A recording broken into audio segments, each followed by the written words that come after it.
Here we go then. First ball, straight to cover, out. Oh, wow. The previous innings, first ball and out. This one, first ball and out as well. I think the umpires will have a look at this, but from our point of view, that looks out. Yeah, straight off. And another first ball duck for Ryan Riggleton to end his cognizant MLC season. Yep, he's seen it on the big screen. He's walking off. What a start. Have you ever seen? Oh, beautiful. Good hands, just opens the blade. And away it goes for 4. Bang! Out of there. Quinton de Kock with a favorite shot of his. And NTT darts a massive 6. Classic de Kock this. Waist high, picking it up, using the angle and the pace of Stevenson. 299 feet. We've seen this shot a few times this tournament, but my goodness, that sounded good. New York defending champions, of course. That's lovely. Just wonderful hands through the ball. Such good hand-eye coordination, Quinton de Kock. He's such a difficult batter to bowl to. Stroke. He doesn't. Nails it straight. Delightful shot down the ground. And that boundary comes, but only 7. Phenomenal rate. There's that paddle again. Little scoop using the pace. This has been the trending stroke in this cognizant MLC 2024. And it's a shot which is very productive. If you know where your fielder is, if the pace is right, you can move. The bowler has tried to follow the batter, but in doing that, he's actually helped him, because what the batter had to do was just get a little bit of the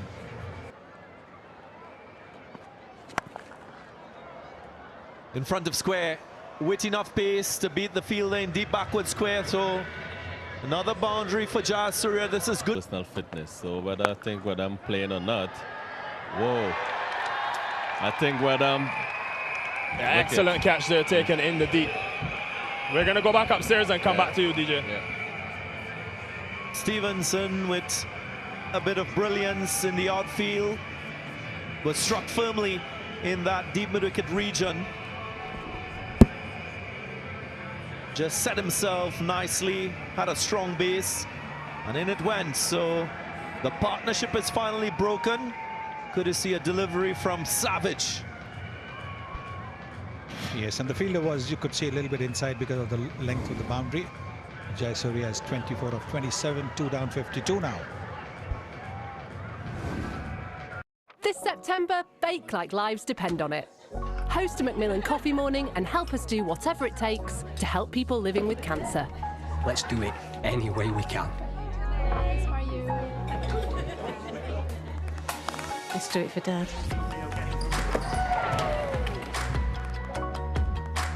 And for Hannah. Let's do Coffee Morning. Sign up for your free fundraising kit today. Let's do coffee. Search Macmillan Coffee Morning now.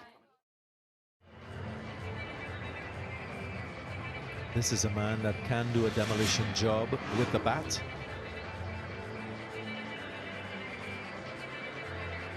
If he gets off, he can make these 126 runs look like light work, Sunil Gavaskar.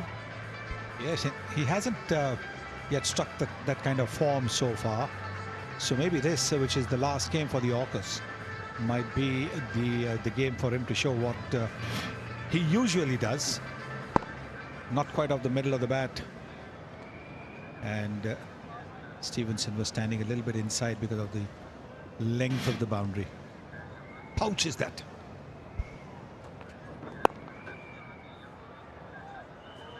Wonderful over from Savage. A wicket and just 5 runs after 7, 52 for 2. Travelling to Europe this summer.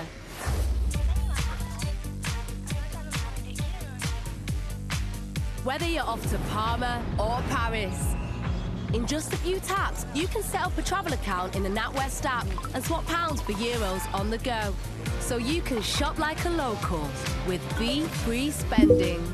Search NatWest Travel to get more out of your next trip. Tomorrow begins today with NatWest, proud partner of Team GB.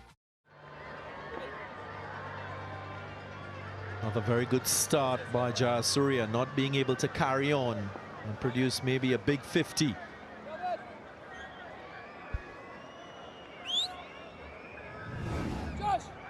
Noor from the opposite end now.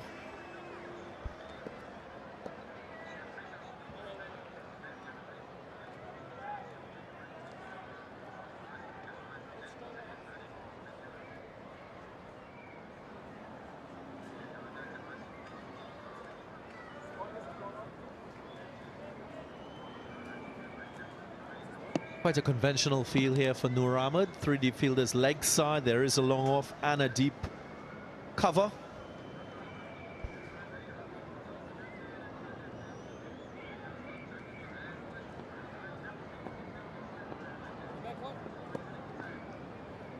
Can he spin the ball away from the lefty? Let's join Nickel for more chat with Dwayne Bravo. Yeah, still got the champion here. DJ, now we have to ask you, tomorrow night is going to be eliminator. Super Kings against MI New York. Yeah. Your very good friend, Kieran Pollard, he's got 16 T20 trophies. You've got 17, I think? Or you'll say one as a coach. So 18. 18. What are you expecting from that matchup? And how much do you look forward to facing him on the cricket field? It's always been a very big game between both teams, whether it's here or in IPL. Anyway, both teams come up against each other. It's always, as you say, El Clasico. Polly and myself, obviously, it's another opportunity for us to battle again. And yeah, we highly respect each other. But at the same time, we both want our team to win. And knockout is always that extra pressure. So it's all about the team who hold their nerves better on that day will come out victorious. Now tell me about this tournament, Brav. What you've seen from the local players, I know you've worked with a number of them in a coaching capacity. Where do you see the quality of the local talent and domestic talent coming through in the MLC? I think they have some talent, but also I think they also need to, you know, pay more attention to details and also watch the game more. I think because it's T20, a lot, especially for the batters, they all believe it's about hitting sixes and they forget the basics of the game. And so, yeah, I guess once the tournament go on and they share just... Oh, too inventive from de Kock. He was looking for that scoop. Was a pace-on delivery, but Savage prevails on this occasion. Always a risk involved when you're looking to play that scoop shot even before the bowler has delivered. You can see, has he started to move? Yes, he has. So he does allow Savage to make a last-minute adjustment and bowl it straight. Yes, the fielder was in the 30-meter circle on the leg side, but he missed, and the bowler hit. Gone for fine. Given the deception of Noor, and this surface has assisted him massively today. They will have a think about it. No, he's walking. Michael Bracewell. As I was saying, just bringing your best bowlers on to do the job that they're capable of doing. I mean, he's such a great quality bowler. He baffles and bamboozles players that don't quite feel the rhythm of a world-class spinner. And another smart decision and an important one. The Orca's in real trouble for mind. Bracewell goes for 4. He was lucky to survive the previous delivery. This is a chance. Klaasen, he will take on the spin. And the spin wins the battle. It's been a disappointing season by his standards. The Super Kings on top.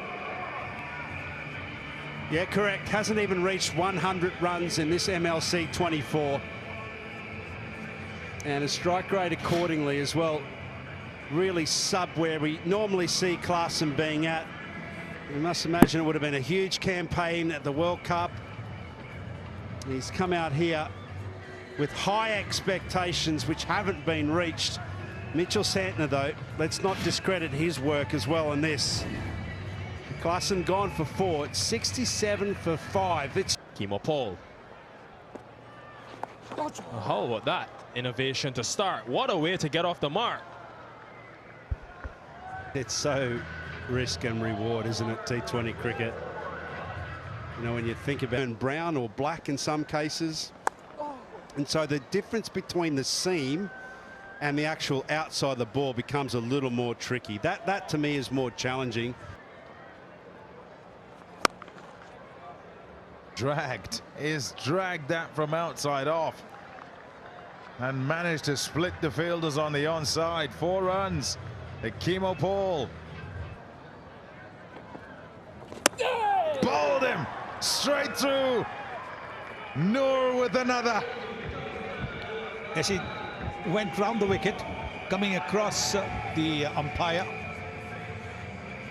tossed it up nicely, inviting Kimo Paul to go for the biggie. Look at the way that ball loops up. Beautifully flighted. Misses it completely, plays across the line. It was the loop that was given, the flight that was given. So Rashid Khan. Oh, mix up, gone. the run was never on. It hit the ball quite hard to that fielder at mid-on. Good bounce also for the fielder. Have a look at this. He's on the back foot as well, but he's the one who starts running. He's the one who thought that there was a run in it. Complete misjudgment by Ranjane. Leads to his dismissal. Run out at the bowler's end. It's 7 down, 100. Top game for him so far. Sounded really good. And it goes all the way 4-6. Gap finding good. Ball striking very good. Gannon's a big man. The slow ball again from Savage, missing his length on this occasion. Just rocking back and helping himself over deep at wicket.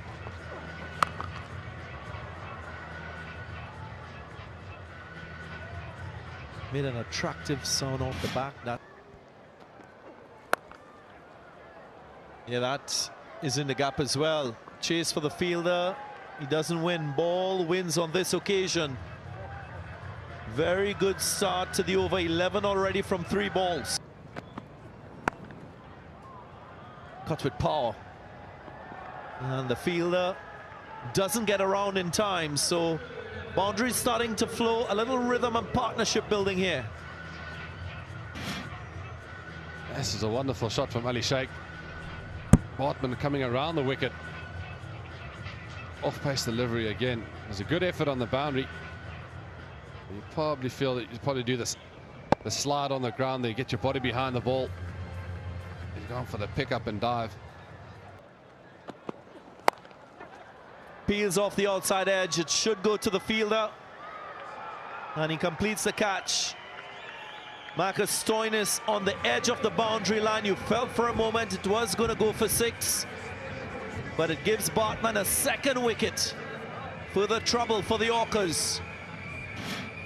I just wonder if this potentially got into the lights, into the floodlights. The ball, Marcus Stoinis moved around the boundary quite nicely, set himself, and then the last second you see moving to his left.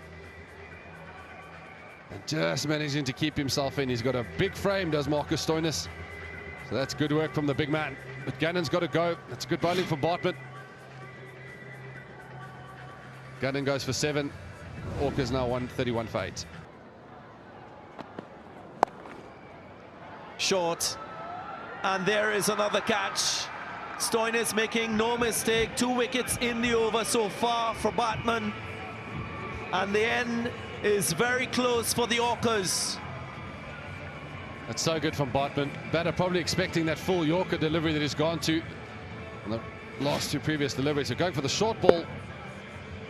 Rushing Ali Sheikh. this time Marcus Stoinis makes it look a lot easier. Just enough bat. Didn't quite think he attempted it to beat short fine to his right. And there it is. A convincing win for the Texas Super Kings. Faf du Plessis making the right decisions and motivating his team to execute tonight. A third win this season, which secures a #3 spot at the end of the league stage and that qualification into the playoff round to play that all-important eliminator.